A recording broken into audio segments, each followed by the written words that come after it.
أم السماء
الله يفتح عليك يا مولانا. رفع سمكها فسواها وأغطش ليلها وأخرج ضحاها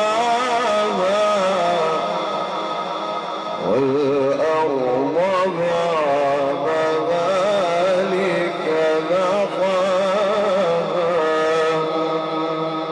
أخرج منها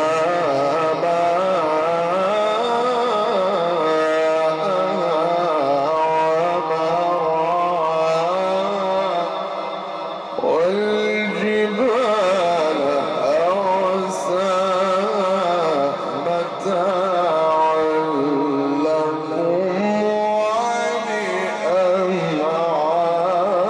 ولأنعامكم.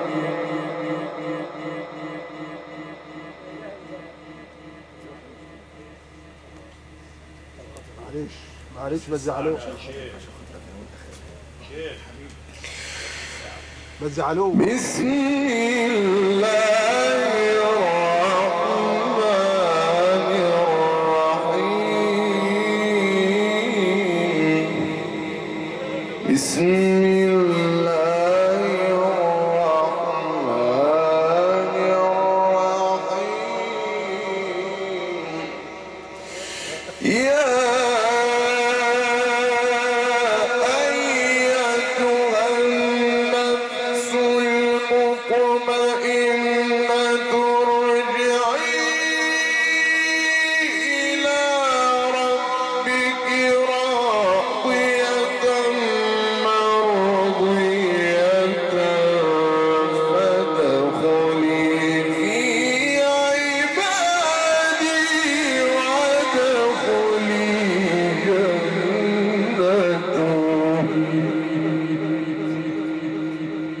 اللهم ارحمنا بالقرآن وأكرمنا بالقرآن وأدبنا بالقرآن وانفعنا بالقرآن وانفعنا بالقرآن اللهم ارحم فقيدنا بالقرآن ثبته عند السؤال ببركة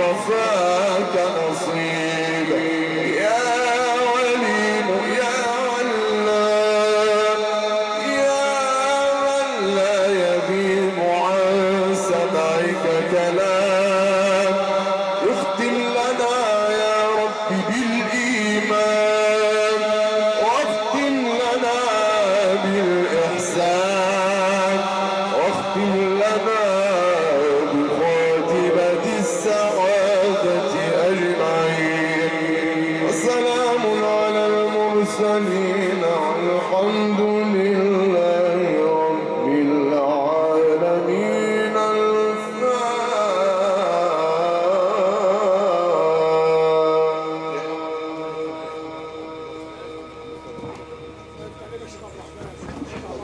هكذا قضيت على خير هذه الليلة القرآنية الطيبة المباركة التي استمعنا فيها إلى ما تيسر من كتاب الله تعالى تلاها على مسامع حضراتكم فضيلة القارئ الشيخ الدكتور عبد الرحمن أشرف الطنطاوي عضو نقابة القراء بجمهورية مصر العربية قارئ اتحاد الإذاعة والتلفزيون القارئ المقيم بمدينة طنطا بمحافظة الغربية ونيابة عن أسرة المقبول له بإذن الله تعالى تتقدم العائلة الكريمة بخالص الشكر والتقدير إلى السادة أصحاب الواجب وعمد الواجب ورموز الواجب السادة أعضاء مجلس النواب بخالص الشكر والتقدير لكم جميعا. أما محطات الديزل الضخمة الفاخمة المنيرة دائما في سماء لؤلؤة الصاردقات في جمهورية مصر العربية وأصحاب مخازن الفراشة الكبرى الذهبية تحت إدارة الباش مهندس حسن العشري أبو وحد وصاحب الخبرة في هذا المجال الإمبراطور الحاج العشري أبو وحد لتنظيم الصرادقات الدينية والمؤتمرات والندوات والمناسبات وتجهيز الخيم الفندقية الألمانية في أسرع وقت المقيمين بقرية برنا. إن هذا كان لكم جزاء وكان سعيكم مشكورا.